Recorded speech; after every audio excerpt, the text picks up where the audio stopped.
Okay, ladies, we'll begin our class. I want to commend you all, like the mailmen.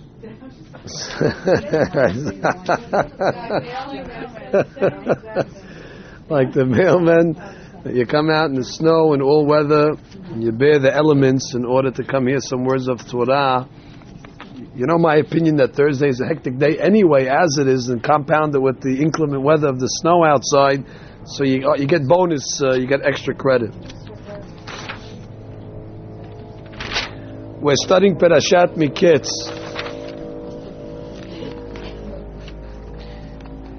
Let's just try to get the backdrop of this Parashat, what's happening. We read at the end of last week's Parashat that Yoseph was thrown into jail. He was thrown into jail because the wife of Potiphar was his boss. His boss's wife suspected or actually convicted Yosef for committing some impropriety. And even though Yosef was innocent, there's no question about it, but Potiphar had to believe his wife to save face with his family, and he threw Yosef in prison. And then we read how in prison with him was the baker and the butler. And they had dreams. And Yosef saw them one morning despondent. He saw them, they were depressed. So he went up to them and asked them that famous question, why are you so depressed today? And from that question led to them opening up to Yosef the dreams. So Yosef said, yeah, I can explain you the dreams. So he tells the baker that, you put rocks in the bread, you're responsible, and therefore Pharaoh is going to kill you for that. In 3 days, Pharaoh is going to execute you. And sure enough, in 3 days, Pharaoh did execute the baker. But he tells the butler differently. He tells the butler, the son of Mashkim, in 3 days, Pharaoh is going to reinstate you. He's going to call you out of jail. He's going to give you your job back, and you're going to serve wine to the king like you used to do. And then he tells him one more line. And he tells him, Ki im zechartani, which means on the condition that you'll remember me. Which means when you go to Pharaoh now, do me a favor, remind the king that I'm in jail and that I'm a good guy and that I did you a favor. Maybe if you put a good word to the king about what's going on with me in prison, maybe the king will take me out. Now the rabbis say Yosef was punished for this. Yosef, as a result of trying to engage the help of the butler, which he shouldn't have, he should have trusted in God. They look at this as an act of desperation. Well, you're trusting a goy, Egyptian, anti-Semite. Do you think that he's going to be able to help you out? You think he's going to put a good word in for you? So therefore, the rabbis tell us it was an act of desperation on Yosef's part, and therefore he was punished by having to stay in prison an extra 2 years. That's a very heavy punishment. But it tells us the greatness of Yosef. Yosef, since he had so much faith in God and so much belief in God, any sway from total belief in God, even engaging somebody else to help him, is looked like as a great sin. If we were to do that, it would be a mitzvah. If we were to ask somebody to help us because we're in jail, God wouldn't look at it as a bad thing. But since Yosef was so dependent on God, for him to ask the butler for a favor looks like he's panicking and like, I got to get out of here, you got to help me out. But there's another explanation. There's a story that's told when Napoleon, the famous conqueror, Napoleon Bonaparte, when he conquered Eastern Europe. When he came into Eastern Europe and he conquered, so they made a big party for him, and all the different speakers and clerics of every religion came in order to offer the blessings to Napoleon. And after all the speeches, Napoleon said, what, there's no rabbi here? There's no representative of the Jewish people? So they said, yeah, all right, we didn't know you liked the Jews. So they ran to a little shul. They found an old rabbi. Please, Napoleon wants to hear a speech from a rabbi. So I'm going to speak in front of Napoleon. I'm not a speaker.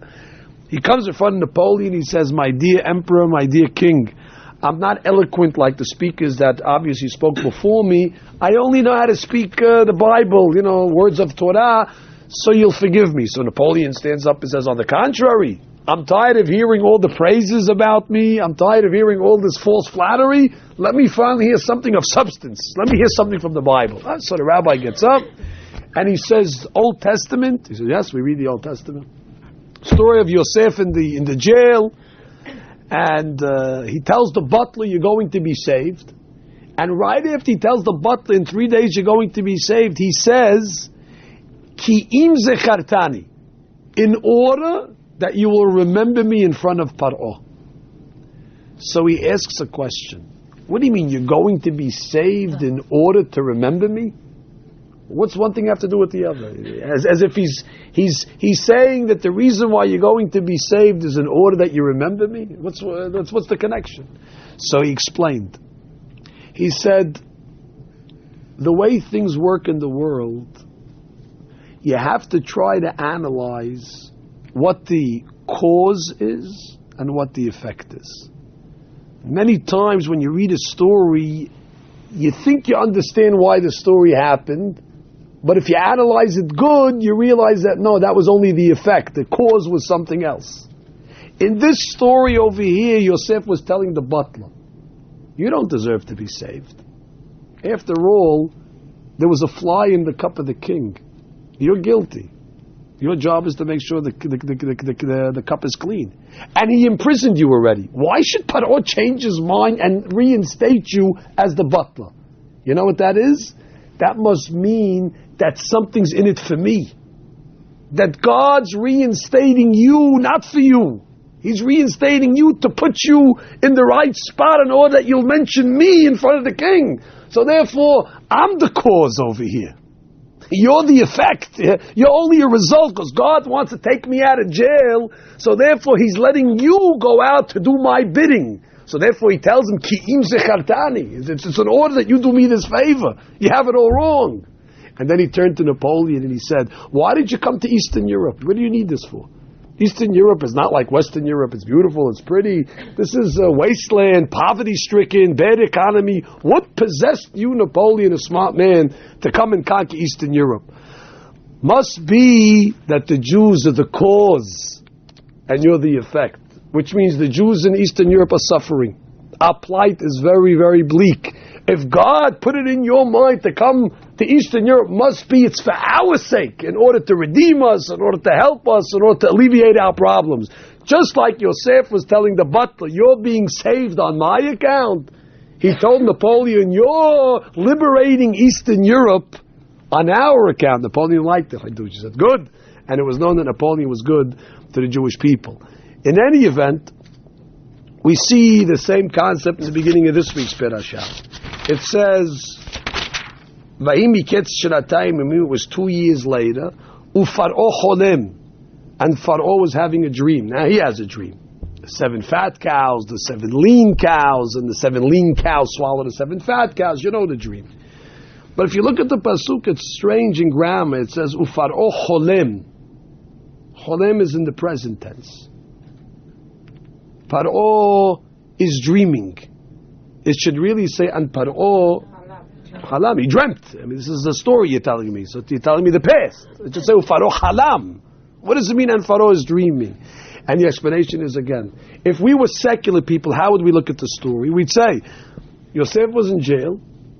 Pharaoh had a dream. And now he needed a dream interpreter. So he said, let's look in the prison system. We have anybody that can interpret dreams? And then the butler says, I remember there's a guy in jail. He interpreted my dream. He's a great guy. So therefore, as a result of Pharaoh's dream, Yosef ends up coming out. That's the way you look at it from a secular standpoint. And you want to take it a step further, you'd say, and if Pharaoh never has this dream, or if he forgets his dream, like most people forget their dreams when they wake up in the morning, then Yosef doesn't come out of jail. It's Pharaoh that precipitates Yosef coming out. So that means Pharaoh is the cause, and the effect is Yosef. But now that you put on the glasses of the Torah, you come and see the opposite.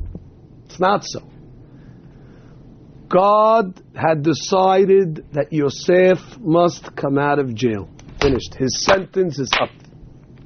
So now that we have to get Yosef out of jail, so God will create a scenario in the world to get Yosef out of jail. It's not Paro's dreaming first and then Yosef's come out. It's Yosef has to come out. Now that Yosef has to come out, he's the cause. So what's the effect? So Paro dreams. So it's as if the pasuk is saying, "Vahi Mikeitz shnatayim yamim." It was after 2 years, after the elonged sentence of Yosef, when they added 2 years to his sentence. Now it was time for Yosef to leave. Ufaro cholem. So it's as if God's telling Paro, dream, as if it's like a play. Now it's Paro's time to dream. If it would have said he dreamt, it would have implied that it was just happened to be that he had a dream, and as a result of the dream, luckily for Yosef, he got saved. No, it's not saying that. After 2 years, when Yosef's time came, God as if tells Paro, Cholem. He's telling him dream, which means now's your time to dream, because I have to help Yosef. So it's backwards. Everything always happens in the world with cause and effect, but you have to put the glasses of Torah on to know who it's really happening for.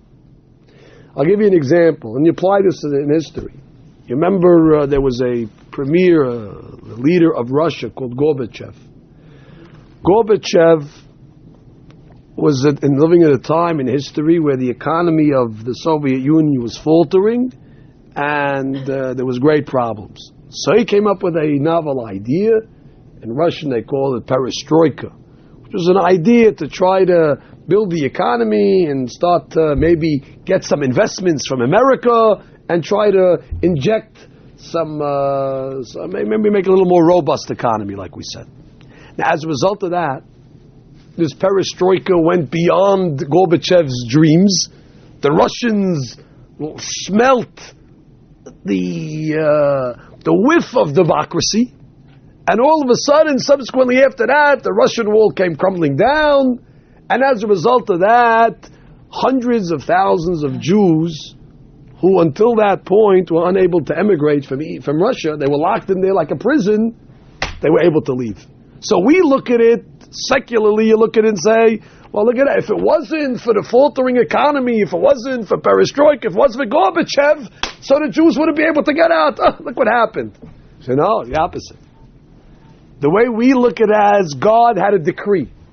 Before Mashiach comes, the Jews of the world will have to all gather to Israel. That's written in the books. So God has decreed that there's a certain time how long the Jews are going to have to be in Russia. Like Yosef in jail. After that time, finished, it's over, they're supposed to get free. So once that time for the Jews in Russia to get free was up, so what does God do? He brings Gorbachev, he brings perestroika, he brings the MAGA. Gorbachev wasn't the cause. The cause was the Jews. They came first. It's like the famous question, which came first, the chicken or the egg? So you have to know the chicken or the egg. Here, it's the Jews that came first. They had to be freed from Russia. So God then brings these effects after Gorbachev and the economy, in order to bring a benefit to the Jewish people. The same thing happened in Syria in the 1970s when they let the Syrian Jews leave Aleppo and Damascus. It's the same story. It's not that, now the government changed their mind. Assad had a good heart for one day and therefore were able to leave. It wasn't like that. God had decided that the Jews are supposed to leave, therefore the Syrian government has a change of heart. It all starts by us. We're always the cause. The Jews are always the cause, and then it happens. That's why it says, Ufaro cholem. Pharaoh is dreaming, which means as if to say it was his time to dream in the present. Why? Because God needed to do something for a Jew in jail. Now, you know the dream, 7 fat cows eating 7 lean cows. 7 lean cows, eating the 7 fat cows. And after they ate the 7 fat cows, they didn't even gain any weight. This is, if we could put this into a diet, this would be a great idea. You eat as much as you want and you don't gain any weight. Now this bothered Paro for some reason.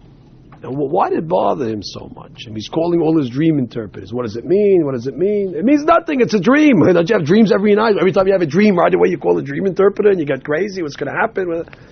Paro, what are you getting so panic stricken about over here? It's a dream. Take it for what it's worth. So the interpretation is because Paro was concerned. He knew, as in any country, there's always a minority of people that are against the government. You never have a country where 100% of the people, are pro-government. Even in America, you have these crazy extremists that are anti-American, anti-government, burning the flag, the supremacists and all these type of people. They're a minority, thank God, but they have to be dealt with. So Paro always understood we're the majority, they're the minority, there's nothing to worry about. And then he has a dream. And he sees that the 7 lean cows, which he's understanding is the minority, the weak people, the weak force in the Egyptian world, is going to swallow up the fat cows, which he thinks is his government. So he thought that this was related to him. So if he panicked, maybe my government is on the rocks. So it wasn't a regular dream. This dream affected his core. So therefore he calls all his dream interpreters. Now, it should be pointed out that while that wasn't the real interpretation of the dream, but we always read this Parashat Chanukah time. Always this Parashat will fall out on Chanukah. Why? What's the connection? Very good. Based on, I'll explain it to you, don't worry. Based on what we're saying now, it's very good. The story of Chanukah is the story of a few Jews, the Hashmona'i family, and maybe a couple other thousand that joined them, that overthrew the Greek Empire. Now that's an amazing feat. A small amount of people to overthrow. That's the exact story of the 7 lean cows that were able to swallow the 7 fat cows. So Paro's dream is actually like a little connection to the story of Chanukah, that the weak were able to overpower the many. That's a connection. Paro has a second dream. His second dream is he sees stalks. And he sees stalks of corn, stalks of wheat, ears, they call it. And you had 7 healthy ones, and you had 7 thin ones. And the 7 thin ones swallow the 7 healthy ones. The same story again, just in ears.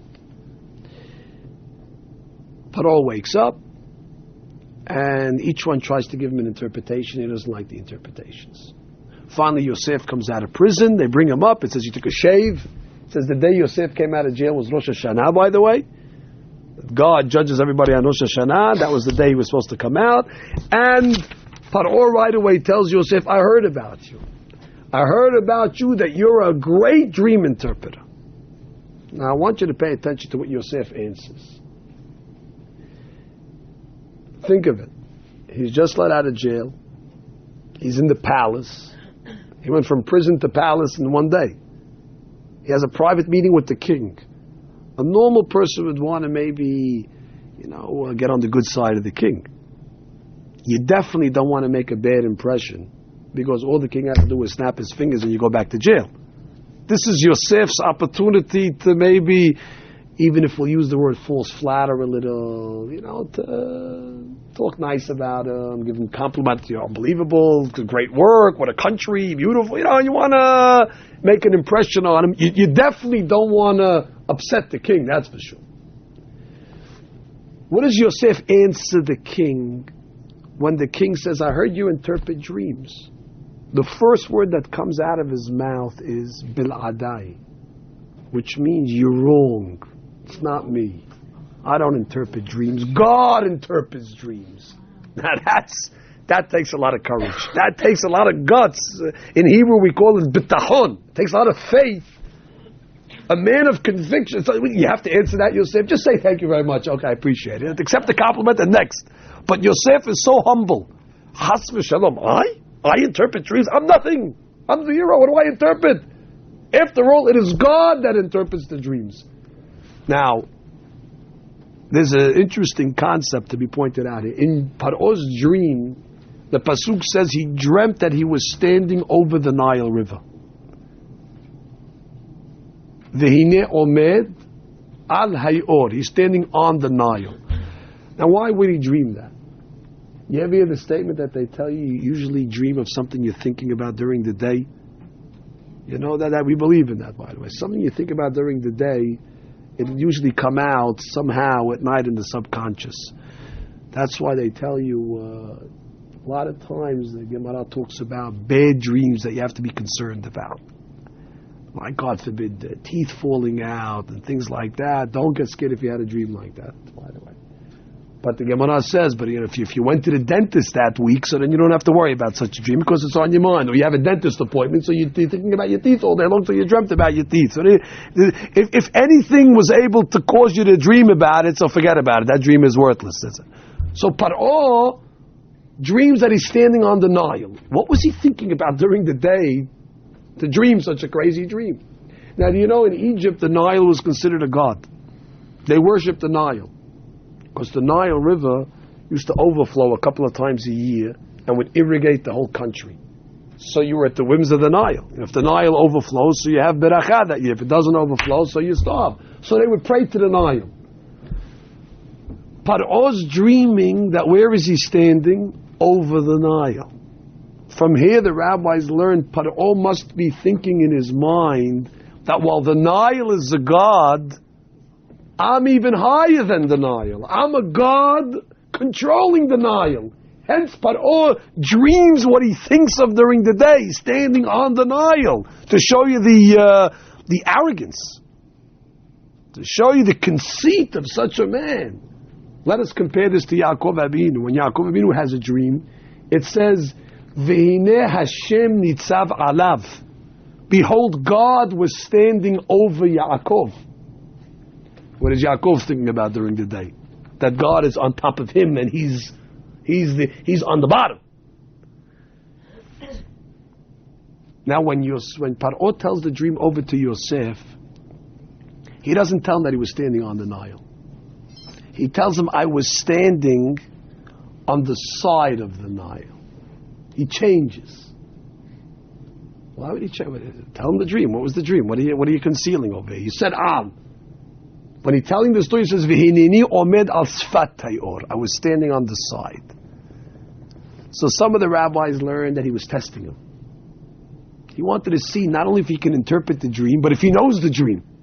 So some rabbis say, Yosef, hey, don't sketch. You weren't on Sfat, you were on the Nile. So, okay, you're good. You know, he's able to even catch the inconsistency in the dream itself. So he was trying to trick him. But based on what we're saying, we have a sharper answer. When Yosef answered Paro with such humility, it's not I that answer dreams, it's God.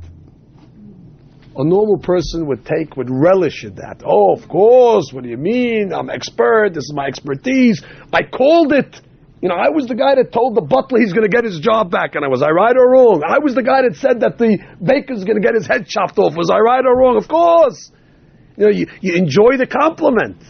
Yosef says, God forbid, don't give me any credit. He deflects the honor immediately. It's God. I'm nothing. I'm just a receptacle that receives the wisdom from God, and I'm relating the message to you. When Paro heard that humility, Paro got ashamed. Paro said, look at the difference between this man and look at me. I'm dreaming that I'm on top of the Nile. I'm in control of my God.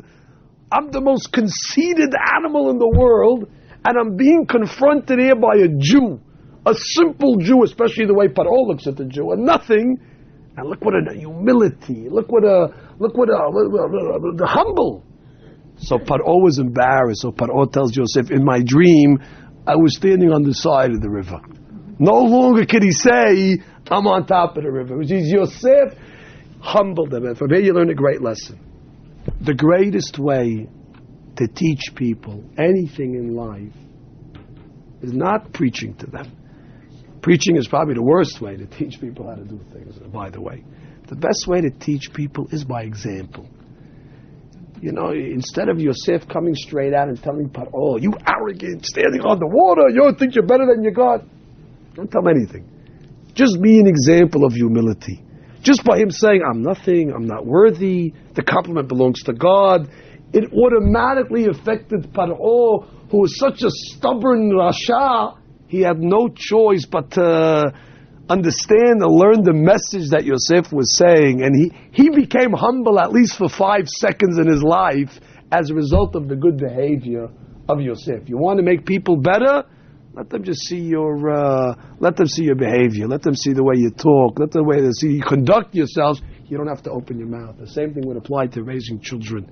If you want to teach your children lessons, the best thing is through example, like we said many times. Let them see your priorities. Let them see what's important to you, and automatically they will come to the priorities of a parent. Torah then says, now Paro has the dream twice.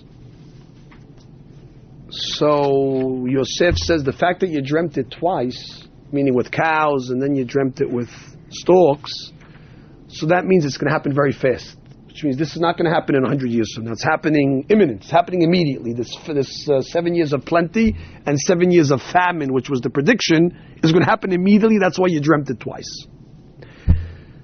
And then Yosef gives Paro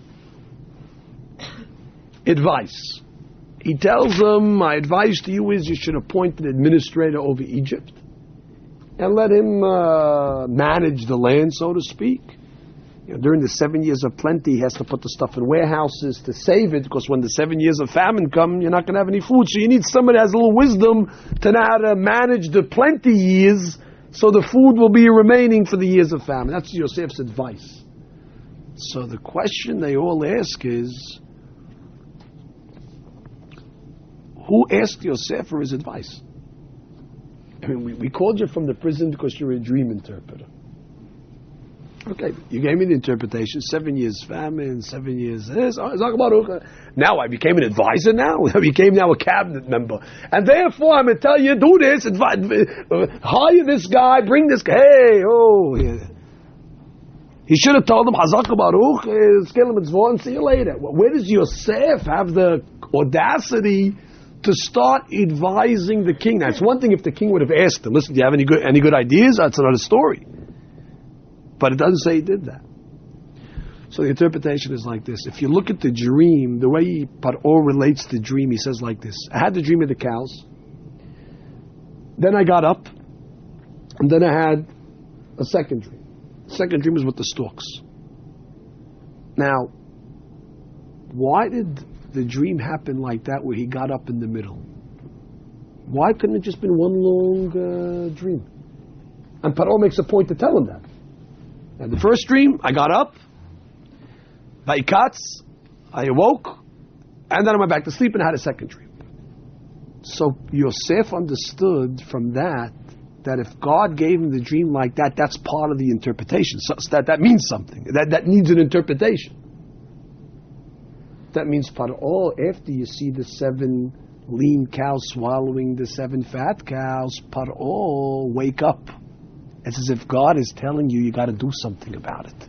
Don't just sit back, Paro, and watch your country go to pot. Don't think that this is out of your control to handle. If the fact that you woke up, that's God telling you, wake up, do something, don't sit back. So therefore, Yosef says, if you woke up in the dream, that's my cue to tell you, do this, hire that guy, change that. So that was part of the interpretation. It wasn't unsolicited advice. He's telling you that's what the sign of God wants from you. Now, let's move on.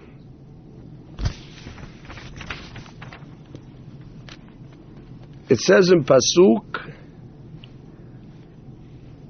Yosef has 2 sons in Egypt. The 2 sons are Menashe and Ephraim. Now, the Torah tells us why he called his second son Ephraim. I'm going to go with the easy one first. He says, Ki Hefrani Elohim be'eres onyi. The way they explained that is, God has made me fruitful in the land of my suffering. That's a nice name, Ephraim. It's like from Peru Urvu, to be fruitful. Which means Yosef is saying it's unbelievable. I mean, I'm in a foreign land over here, and I'm the king. I'm sitting on the throne over here. I'm the most powerful man in the world. So, God, thank you for giving me such a fruitful beracha. So he names his second son Ephraim. I have no problem with that name. I understand it. It's befitting. It's the first name that bothered me. Menashe. Where does Menashe come from? So he says, Ki nashani Elohim et kol amali, because God has made me forget all my hardship. Menashe in English would be interpreted to forget. Menashe is to forget. So what is he saying? He forgot. I forgot all my hardship. I don't have a problem with that. That's a good thing. He went through a lot of stories till he became the king. He was thrown into jail in Egypt. He was sold by his brothers. There's a lot of things that Yosef wants to, move on. He doesn't want to be bogged down by that. Thank you, God, for making me forget. But then he says, Ve'et kol bet avi. And thanking you for making me forget my father's household. Father's household? You're thankful for forgetting your father's household? Is that a complimentary thing to forget? Who wants to forget your father? Your father's Yaakov Abinu. Your father's the biggest tzaddik in the world. You never want to forget that. And Yosef is proud, and he even names his child Menashe. I have to thank Borei Olam for forgetting my father's house. So I saw a fantastic explanation like this. There's a famous question that's asked, I don't think we discussed it.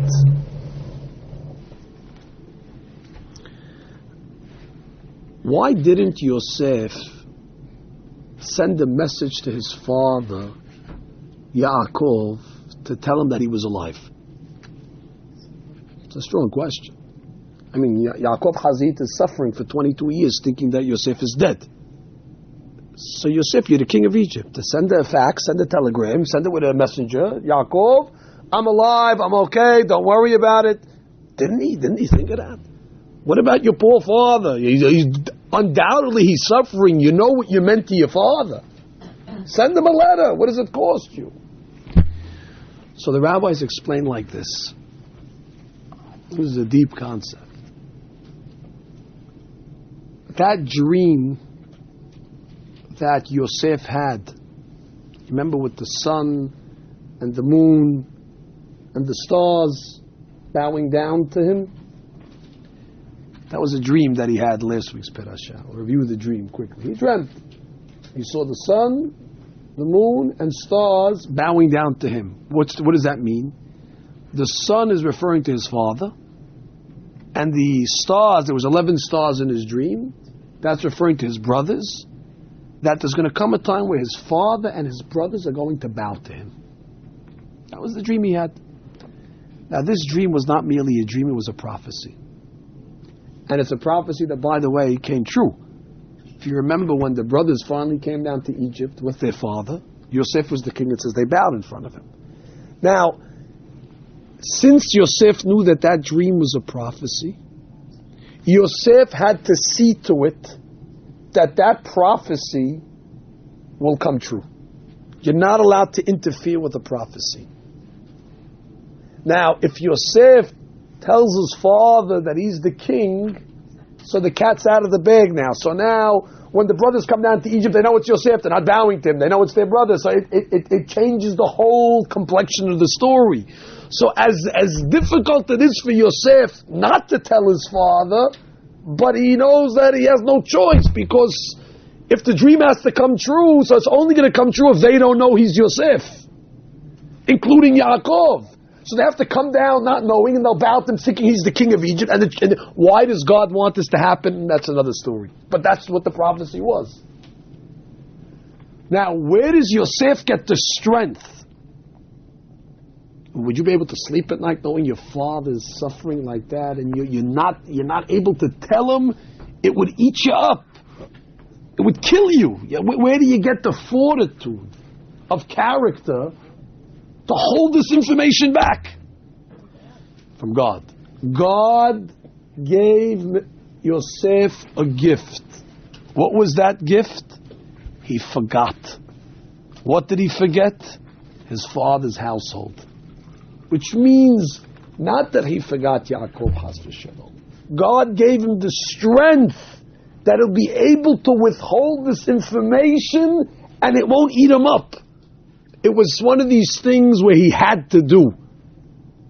maybe he didn't want to do it, but he had to do it because the prophecy has to come true. So he says, thank you, God, for giving me the ability to forget my father's household, in the sense that I'm able to carry on like a normal human being, even though I'm doing seemingly the most cruelest thing that a son could do to the father, but it's one of those necessary evils that have to be done in order that the prophecy comes true, and that I'm still able to carry on and live normal. Menashe, thank you for giving me the strength to forget my father's household, that it won't eat me up so much that I have to go through this whole charade. The famine hits, and it hits the whole region, not only Egypt, but it hits Canaan. That's where Yaakov's family was. So the only place in the whole Middle East that had food was Egypt, because they were saving during the 7 years of plenty. So Yaakov Abin, who's living in Canaan, tells his sons, Lama titra'u, let's not be conspicuous. Go down to Egypt and get some food for the family. So the rabbis said, listen, don't be conspicuous. What is that word? Don't show yourselves. Lama titra'u. So the rabbis explained that what Yaakov was telling his sons and his family was, we're rich. And they were rich. We have food. There's really no reason for us to go down to Egypt. We have enough food over here to live very comfortably. The only problem is we're living amongst all the goyim. And they're all going down to Egypt because they don't have food. If we don't go down with them, it's going to look very bad on our family, and the goyim are going to resent us, and they're going to hate us, and it could jeopardize our safety. So therefore we have to sketch. Even though we have food, don't give an image to the goyim that we're wealthy. Go down like them, like everybody else, stand online, wait for the money, because if you're going to stay home, it'll only incite jealousy amongst the neighbors. Ladies, from here we learn a very important lesson. The Torah is telling this to us. It's an important lesson about the nature of Jews and about the nature of our Gentile neighbors. It doesn't matter if you're living in Canaan, it doesn't matter if you're living in France, it doesn't matter if you're living in America. A Jew, when it comes to his materialism, when it comes to his wealth, he has to be very careful not to flaunt it. Because when the Jewish wealth is flaunted into the eyes of the Gentiles, they resent that. And the rabbis explain, because this is already a deep-seated hatred that they have from way back when Yaakov stole the blessings from Esav. So they feel already they got cheated. They feel already we bamboozled them once, and now look, they're coming in our country. These are only guests. They're coming in our country and they're taking all the money. They feel like they're wrong, but they feel as if we stole it from them, even though we earned it honestly. But they feel like we're taking it's their money and they have no right.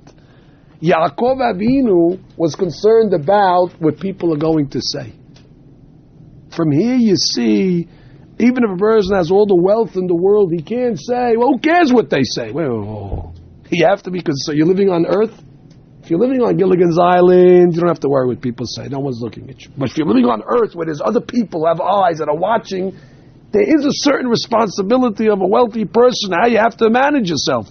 Just because you have it doesn't mean you can flaunt it, you can show it off, and you can talk, and you can be ostentatious. Because forget about what it does to the Jews. That's a whole other class.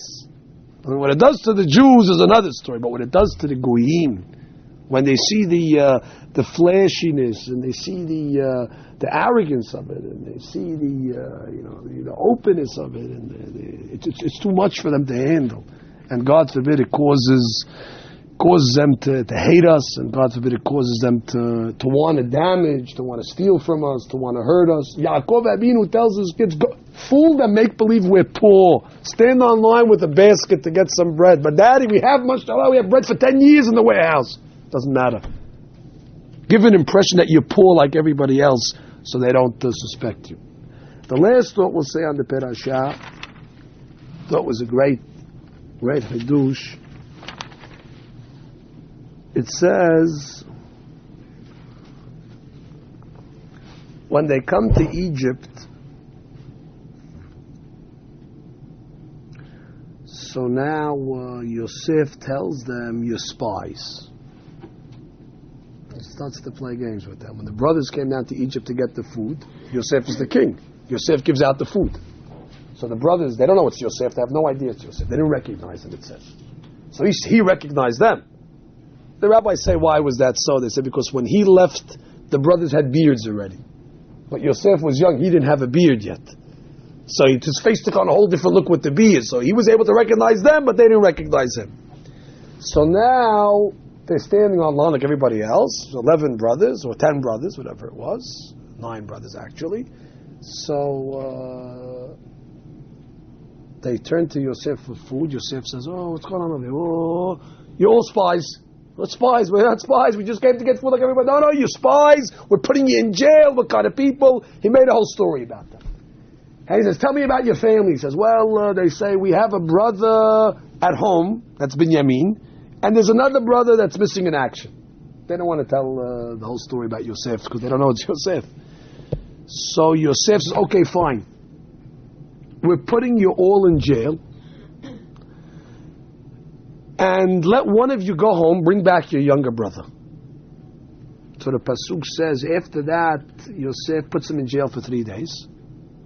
Then he says, Vayomer Elem Yosef, Vayom HaShlishi. On the 3rd day, he says, Zot Asu. He says, I changed my mind. I want you to do this, v'chayu, and you'll live. Et ha'Elohim ani yareh. Says, first of all, I want you to know I'm a God-fearing person. I believe in God. Now, instead of keeping you all in jail, one of you stay in jail, and the other brothers go home and bring you. Why do I have to punish all of you? You all go home, just leave me one hostage. The Pasuk writes, Vayasuchin. And the brothers listened. It seems that the brothers gave over one hostage and they went home.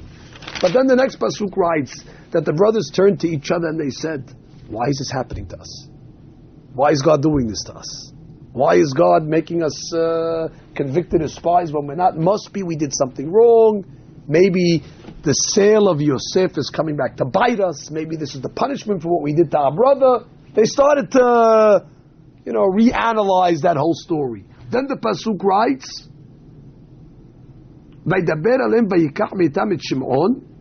they gave Shimon, that was the brother that they gave as a hostage, so the Rabbi Schwab asks the question. It says after they made some introspection, after they realized that maybe what they did to Yosef was wrong, then it says, they gave over Shimon. They said, you know what, take a hostage, we'll go home and bring the other brother back. So what does it mean when it says in the previous Pasuk, Vaya'asuchen, and they did it? They didn't do it until later. It sounds like they gave over the hostage over here, Vaya'asuchen. But according to the Torah, they made teshuvah first, they repented for what they did to Yosef, and then they gave him over. So what does this word Vaya'asuchen mean in the early Pasuk? So Rav Schwab says something brilliant. He says, Yosef came back to them after 3 days and said, I was thinking about it.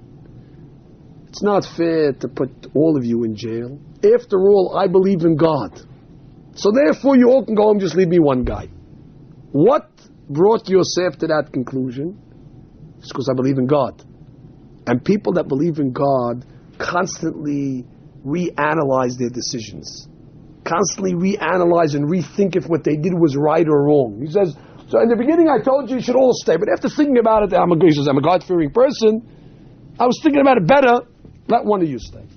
So when the brothers saw that the fear of God brought Yosef to reanalyze a decision he made, Vaya'asuchen, they did the same thing, meaning what? They reanalyzed the sale of Yosef. And they said, maybe we were wrong. Maybe we made a mistake. Maybe we were too cruel. Maybe we should have done it. It was the inspiration that they got from Yosef, that he rethought a decision because of fear of God, that they said if he could do it, and he's a nothing, he's an Egyptian. He's a goy. certainly as Jews that we have fear of God, we might have to revisit that story of Yosef and reanalyze. And they did it. And after they did it and they realized that they might be wrong, then they gave over Shimon and they said, fine, keep the hostage and we'll go home and get Binyamin. So the Vaya'asuchen is going back on the introspection that they made. Again, you see that trait of Yosef. Through his behavior, he inspires others. His humility in the beginning of the Parashat inspires Pharaoh to say that I wasn't standing on the Nile anymore, I was standing next to the Nile. And now his behavior here with the brothers of saying, the fear of God brought me to change my opinion. He didn't give anybody rebuke. He's just acting like a normal Jew is supposed to act. The brothers said, wow, what a person, what a man, what a character. Vayasuchen. We want to be like this person. And therefore they reanalyzed their whole story with the sale of Yosef. This is the subject of the Parashat. One last thought, just a side point, a note, just a note. At the end of the Parashat, there's a rabbi that usually tells us how many Pesukim are in every Parashat. That's a nice fact. You want to know how many Pesukim are in each Parashat, for whatever that does for you. There's a rabbi at the end, he tells you 142, 136. This is the only Parashat where the rabbi tells us not only how many Pesukim are in the Parashat, but how many words are in the Parashat. And he tells us in this Parashat there's 2,025 words. So everybody says, why this Parashat was he concerned about the words? So he says that this Parashat always comes Chanukah time. Now we know Chanukah, we light candles. In Hebrew, a candle is called a ner. The numerical value of ner is 250. Nun is 50, Resh is 200. Ner equals 250. There's 8 days of Chanukah. So 250 times 8 is 2,000. And the holiday starts on the 25th day of the month of Kislev, which is 25. So he says, isn't it a coincidence? The holiday where we light 8 times Ner, 8 times 250, that starts on the 25th, or there's 2,025 words in the Parashat. So you see another connection between Mikeitz and Chanukah. Okay, Shabbat Shalom.